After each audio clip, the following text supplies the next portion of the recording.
जी हाँ, इस तस्वीर में आप 13 अरब साल पीछे गैलेक्सीज को देख रहे हैं। ये गैलेक्सीज जो आप देख रहे हैं, ये 13 अरब लाइट ईयर दूर हैं। ये गैलेक्सीज शायद अब ख़त्म हो चुकी हो, मगर ये गैलेक्सीज का 13 अरब साल पुराना वर्जन आप देख रहे हो। अगर ये कहा जाए कि आप 13 अरब साल पीछे वाली कायनात देख रहे हो, तो गलत नहीं होगा। मगर ये सब कैसे मुमकिन है, इसके लिए इस वीडियो को पूरा देख के सुनिए। आप लोगों को समझाने के लिए मैं पहले सिंपल चीज़ों से स्टार्ट लेता हूँ और मुख्तलिफ पार्ट्स में आप लोगों को समझाने की कोशिश करूँगा। सबसे पहले टेलीस्कोप से स्टार्ट लेते हैं। रोज़मर्रा ज़िंदगी में आप अपने इर्द गिर्द बहुत से चीज़ों को अपनी आंखों से देखते रहते हो। ये सब लाइट की वजह से मुमकिन है। अब अगर किसी चीज़ को बहुत दूर रखा जाए तो वो हमें साफ नज़र नहीं आ रहा, बल्कि नज़र भी नहीं आ रहा। क्यों? इसलिए कि हमारी आंखें रेडिएशन की सिर्फ विजिबल रेंज में चीज़ें देख सकती है। अब अगर लाइट बहुत दूर से ट्रेवल करती है तो इसकी वेवलेंथ में चेंजेस आती हैं। ड्यूरिंग ट्रेवलिंग इसकी वेवलेंथ इंक्रीज होती जा रही है, जो कि इंफ्रारेड रेंज में चली जाती है, जिसको हम नहीं देख सकते। सो बहुत दूर वाली चीज़ें हम नहीं देख सकते। फिर इसके लिए हम टेलीस्कोप यूज़ करते हैं। टेलीस्कोप में मिरर्स लगे होते हैं जो रेडिएशन को एब्जॉर्ब, एमिट और रिफ्लेक्ट करते रहते हैं। इसकी मुख्तलिफ टाइप्स हैं, हेयर में वहाँ नहीं जाता। ये 17वीं सेंचुरी में गैलीलियो ने खला में झांकने के लिए बनाया। फिर आहिस्ता आहिस्ता साइंस के मैदान में तरक्की होती जा रही थी और पावरफुल टेलीस्कोप बनाने शुरू हो गए।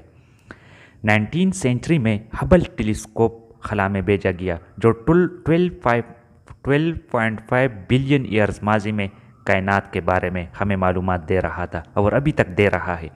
चूँकि साइंसदानों के मुताबिक कायनात बिग बैंग से वजूद में आया, जो कि 13.8 बिलियन ईयर्स पहले हुई थी, और इससे अरबों गैलेक्सीज वजूद में आई। ये ज़मीन, चाँद, सूरज भी इनमें से एक गैलेक्सीज का हिस्सा है।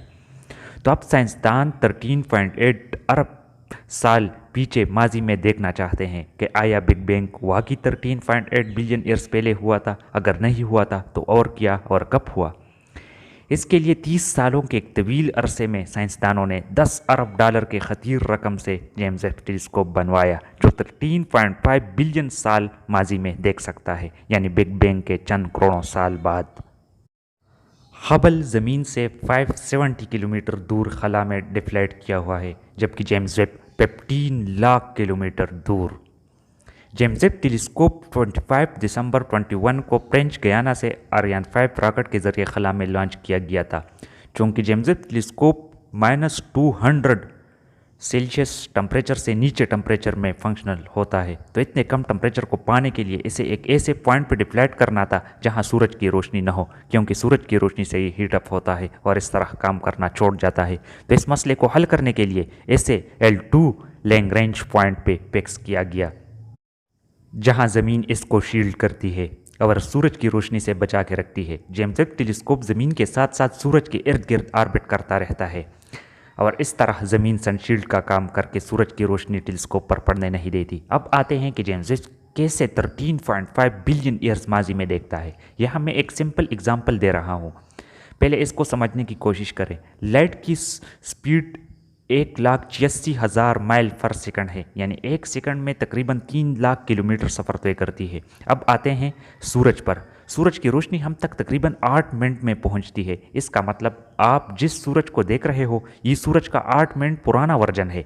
अब अगर सूरज टूट भी जाए तो 8 मिनट तक आप सूरज को अपनी हालत पर देखोगे, क्योंकि लाइट आपको 8 मिनट बाद पहुंचती है और सब लाइट की वजह से आप देखते हो। इसका मतलब जिस सूरज को आप देख रहे हो, ये सूरज का 8 मिनट पुराना वर्जन है, यानी आप सूरज का माजी देख रहे हो।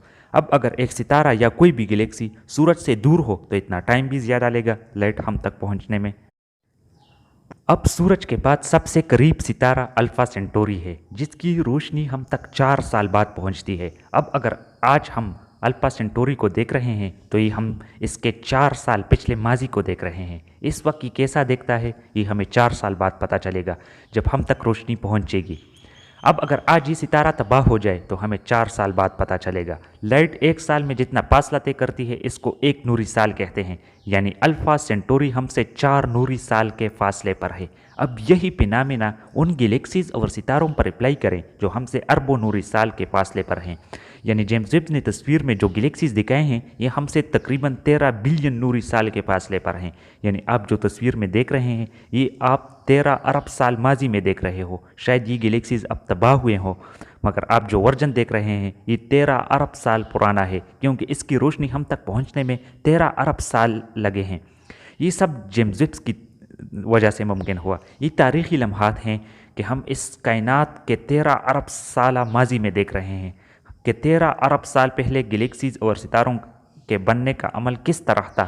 ان تصاویر میں جو ستارے ہیں یہ ستارے نہیں بلکہ سینکڑوں گلیکسیز ہیں جو کہ ہمارے اس کائنات سے کئی گنا بڑی ہیں. یہ سب کمال اس کے تخلیق کرنے والے کا ہے. اب سوچ اس اللہ کا ذات کتنا بڑا ہوگا. تصویر میں جو حصہ آپ کو نظر آ رہا ہے اس وسیع کائنات کا محض اتنا سا حصہ ہے کہ جیسے کوئی ریت کے ڈھیر سے ریت کا ایک ذرہ اٹھا کر اپنی انگلی کی نوک پر رکھے. اس تصویر میں آپ کائنات کا ایک چھوٹا سا حصہ دیکھ رہے ہو. اب اس میں اتنے گلیکسیز اور ستارے تو سوچو کائنات میں اور کتنے ہوں گے. پہلے ہم سمجھ رہے تھے کہ کائنات میں صرف ایک ہی گلیکسیز ہے جس میں ہم یہ سورج اور یہ چاند ہے جس کا نام ملکی وے ہے. جس طرح اس ملکی وے میں اربوں ستارے اس طرح اربوں ستاروں والے اور بھی بہت سارے گلیکسیز ہیں جس میں سے کچھ کی جھلک اس تصویر میں دیکھی جا سکتی ہے. کائنات کی ابتدا بگ بینگ سے ہوئی جو سائنسدانوں کے مطابق 13.8 بلین سال پہلے ہوا تھا. اب بگ بینگ کے بعد بہت سے راز کھل جائیں گے. یہ ٹیلیسکوپ 13.5 بلین سال ماضی میں دیکھ سکتا ہے، یعنی کائنات کی ابتدا کے چند کروڑ سال بعد تک. مطلب اب سائنسدان ان کائنات کے آغاز تک پہنچنے کی کوشش کرتے ہیں. جیمز ویب کے دو اہم مقاصد ہیں. ایک یہ کہ کیا کائنات میں کوئی اور سیارہ رہنے کے قابل ہے. دوسرا کائنات بننے کے بعد ستاروں اور گلیکسیز کو دیکھا جائے جو 13 ارب سال پرانے ہیں. اب کیا واقعی بگ بینگ 13.8 بلین سال پہلے ہوا تھا؟ یہ آنے والے وقتوں میں پتہ چل جائے گا. جیمز ویب کائنات میں بہت سے رازوں سے پردہ ہٹائے گا، یونیورس کو انفولڈ کرے گا اور شاید ہمیں اپنی سائنس کی کتابیں دوبارہ لکھنی پڑے. اور ہاں جیمز ویب آنے والے وقت میں 13.5 ارب سال ماضی میں بننے والے ستاروں اور گلیکسیز کی بھی تصویر لے سکے گا. چونکہ بگ بینگ 13.8 ارب سال پہلے ہوا تھا. اب اگر جیمز ویب یا کوئی اور ٹیلیسکوپ مزید 30 کروڑ سال بعید ستاروں کی تصویر بھی لے تو دو میں سے ایک کام ہوگا. یا تو ہماری کائنات کے آغاز کا پتہ چل جائے گا اور سوال پیدا ہوگا اس کے بعد کیا ہے. کیا یہی کائنات آگے بھی ہے یا آگے کوئی اور کائنات یا ملٹی ورس ہے؟ یا اگر 13.8 ارب نوری سال دور ہماری ہی کائنات کے ستارے ہیں تو پھر بگ بینگ کی عمر 13.8 بلین سال سے بڑھانا پڑے گی. اب آپ خود سوچیں کہ اتنی بڑی کائنات کو تخلیق کرنے والا کتنا بڑا ذات ہوگا، کتنا پاورفل ذات ہوگا جس نے اتنی بڑی اور وسیع کائنات تخلیق کی ہے. اگر یہ سب دیکھ کر بھی کوئی اللہ کی عظمت اور وجود پر شکوک و شبہات میں ہے تو شاید اس سے بڑا بے وقوف کوئی نہیں. دنیا میں ایک معمولی سی چیز کو اگر دیکھا جائے تو اس کے بنانے والا کوئی نہ کوئی ضرور ہوتا ہے، تو اتنی بڑی کائنات کو بنانے والا بھی کوئی ذات ہوگا. قرآن میں ارشاد ہے جس کا مفہوم کچھ ایسا ہے کہ زمین اور آسمانوں کی پیدائش میں اور رات اور دن کے باری باری سے آنے میں ان ہوش مند لوگوں کے لیے بہت نشانیاں ہیں.